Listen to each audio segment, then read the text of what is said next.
Assalamualaikum warahmatullahi wabarakatuh. Perkenalkan nama saya Priyadi Brutarika dengan NIM C0021023 dari Program Studi Keuangan Daerah. Di sini saya akan memaparkan materi saya tentang Undang-Undang Nomor 36 Tahun 2008 tentang Pajak Penghasilan atau PPh. Yang pertama, saya akan menjelaskan pengertian PPh dan penghasilan. Pajak penghasilan atau PPh adalah pajak yang dikenakan terhadap subjek pajak penghasilan atas penghasilan yang diterima atau diperolehnya dalam tahun pajak. Subjek pajak tersebut dikenai pajak apabila menerima atau memperoleh penghasilan. Subjek pajak yang menerima atau memperoleh penghasilan dalam Undang-Undang Nomor 36 Tahun 2008 tentang Pajak Penghasilan atau PPh disebut wajib pajak.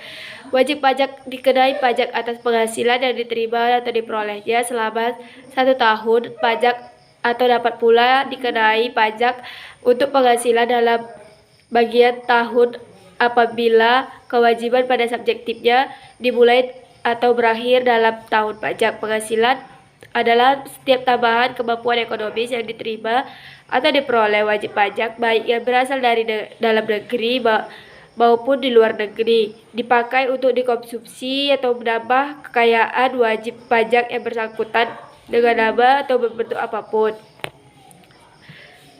Dasar-dasar hukum pengaturan pajak penghasilan.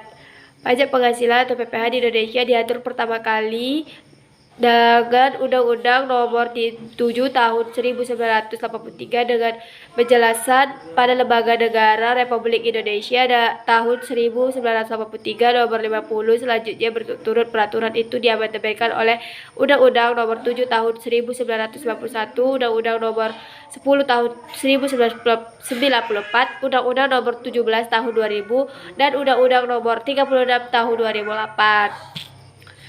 Yang ketiga, subjek pajak. Menurut Undang-Undang Nomor 36 Tahun 2008, subjek pajak penghasilan atau PPh adalah orang pribadi. B. Warisan yang belum terbagi. Yang kedua, badan yang terdiri dari PT CV Perseroan lainnya, BUMN atau BUMD dengan nama dan bentuk apapun. Kongsi, koperasi, dan lain-lain, atau organisasi yang sejenis lembaga dan bentuk badan lainnya. Yang ketiga, badan usaha tetap atau BUT. Selanjutnya, subjek pajak dapat dibedakan menjadi subjek pajak dalam negeri terdiri dari yang pertama, subjek pajak orang pribadi, yaitu orang pribadi yang berada di Indonesia lebih dari 183 hari dalam jangka waktu 12 bulan, atau orang yang dalam 1 tahun pajak berada di Indonesia dan mempunyai niat untuk bertempat tinggal di Indonesia. Yang kedua, badan yang didirikan atau bertempat kedudukan di Indonesia. Subjek pajak luar negeri. Yang pertama, orang pribadi yang tidak bertempat tinggal di Indonesia atau berada di Indonesia tidak lebih dari 183 hari dalam jangka waktu 12 bulan yang menjalankan usahanya melalui badan usaha tetap di Indonesia. Yang kedua, orang pribadi sebagaimana di poin 1 yang menerima penghasilan dari Indonesia bukan dari menjalankan usaha untuk melakukan kegiatan melalui BUT di Indonesia, badan yang tidak didirikan dan tidak bertempat kedudukan di Indonesia melainkan badan usaha atau melakukan kegiatan melalui BUT di Indonesia. Badan yang sebagaimana pada poin 3 yang menerima penghasilan bukan dari BUT di Indonesia. Selanjutnya, mulai dari berakhirnya kewajiban pajak subjek pajak dalam negeri orang pribadi mulai saat dilahirkan, berakhirnya saat meninggal, mulai saat berada di Indonesia, terakhir saat meninggalkan di Indonesia untuk selama-lamanya. Kedua, subjek pajak dalam negeri badan mulai saat didirikan dan berakhir saat dibubarkan. Yang ketiga, subjek pajak luar negeri atau BUT mulai saat menjalankan usaha, berakhir saat tidak menerima lagi penghasilan di Indonesia. Yang keempat, warisan belum terbagi mulai timbulnya warisan belum terbagi, berakhirnya saat warisan telah dibagikan. Selanjutnya, yang tidak termasuk subjek pajak, yang pertama badan perwakilan negara asing, yang kedua pejabat perwakilan diplomat, konsulat, dan pejabat lain negara asing dan orang-orang yang diperbantukan kepada mereka yang bekerja dan bertempat tinggal bersama mereka dengan syarat: A. Bukan WNI. B. Di Indonesia tidak melakukan pekerjaan atau usaha. C. Timbulnya adanya timbal balik dari negara yang bersangkutan. Yang ketiga, organisasi internasional sebagaimana dimaksud dalam Kementerian Kemenq nomor 314 KMK 04 tahun 1998 tanggal 15 Juni 1998 dengan syarat A. Indonesia menjadi anggota organisasi tersebut, B. Tidak menjalankan usaha untuk memperoleh penghasilan dari Indonesia selain pemberian pinjaman kepada pemerintah yang dananya berasal dari iuran anggota, contoh ADB, IBRD, IDA, IFC, IZZDF, IMF, UNDF, FAO, dan lain-lain. Yang keempat, pejabat perwakilan organisasi internasional sebagaimana dimaksud dalam Kemenq nomor 314 Kementerian Keuangan nomor 4 tanggal 15 Juni 1998 dengan syarat A. Bukan WNI di Indonesia tidak melakukan pekerjaan atau usaha. Yang ke-C, adanya timbal balik dari negara yang bersangkutan. Selanjutnya, objek pajak. Objek pajak menurut Undang-Undang Nomor 36 Tahun 2008 menentukan penghasilan pajak.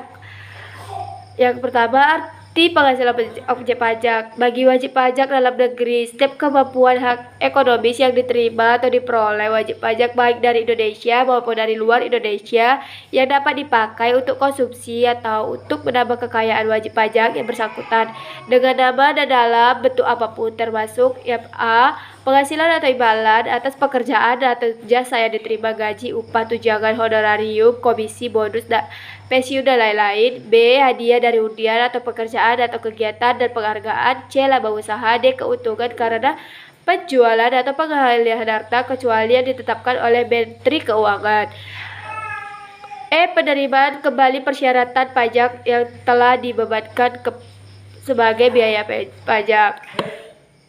F. bunga termasuk premium, diskonto, dan imbalan karena jaminan pengambilan hutang.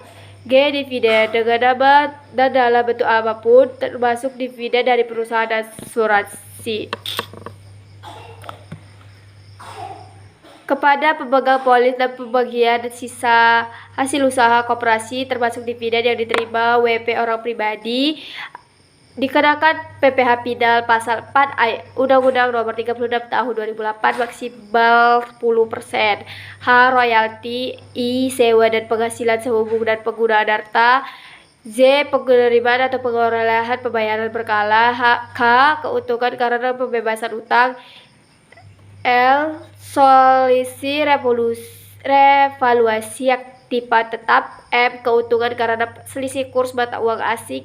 N. premi asuransi. I.O. iuran yang diterima wajib pajak sebagai anggota perkumpulan yang menjalankan usaha atau pekerjaan bebas. P. bunga obligasi. Q. surplus Bank Indonesia.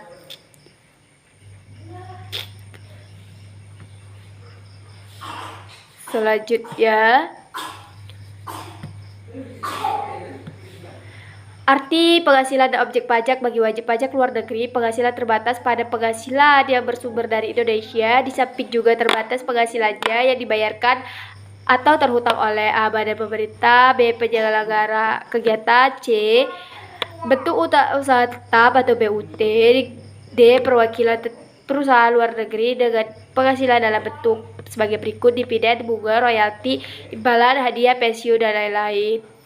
Selanjutnya, arti penghasilan objek pajak bagi wajib pajak atau BUT, badan usaha tetap. Penghasilan yang ditujukan sebagai objek pengenaan pajak penghasilan bagi wajib pajak BUT adalah A. bantuan atau sumbangan harta hibah yang diterima oleh keluarga saudara dalam garis keturunan sederajat, badan keagamaan, sosial, pengusaha kecil, koperasi ditetapkan Menq. B. warisan. C. harta termasuk setoran tunai yang diterima oleh badan sebagai pengganti saham. D. pengganti atau imbalan sehubung dengan pekerjaan atau jasa yang diterima atau diperoleh dalam bentuk natural. E. pembayaran dan asuransi kepada orang pribadi. Selanjutnya, dividen atau bagian laba yang diterima oleh perseroan terbatas sebagai wajib pajak dalam negeri. G. Iuran yang diterima atau diperoleh dana pensiun yang pendiriannya telah disahkan BenQ. H. Bagian laba yang diterima atau diperoleh anggota perseroan komanditer yang modalnya tidak terbagi atas saham-saham. I. Bunga obligasi yang diterima perusahaan reksadana. J. Penghasilan yang diterima atau diperoleh perusahaan modal ventura yang menjalankan usaha di Indonesia. K. Perusahaan kecil menengah yang ditetapkan oleh BenQ dan sahamnya tidak diperdagangkan di bursa efek. Jenis-jenis pajak penghasilan atau PPH. Yang pertama pajak penghasilan PPH 21, pasal 21, yang kedua pajak penghasilan PPH pasal 22, yang ketiga pajak penghasilan PPH pasal 23, yang keempat pajak penghasilan pasal 4 ayat 2, yang kelima pajak penghasilan PPH pasal 25, yang keenam pajak penghasilan PPH 20 pasal 26, yang ketujuh pajak penghasilan PPH pasal 29, yang ke-8 pajak penghasilan PPH pasal 15. Demikianlah presentasi saya. Apabila ada kata-kata saya yang kurang berkenan di hati, mohon dimaafkan. Terima kasih. Wassalamualaikum warahmatullahi wabarakatuh.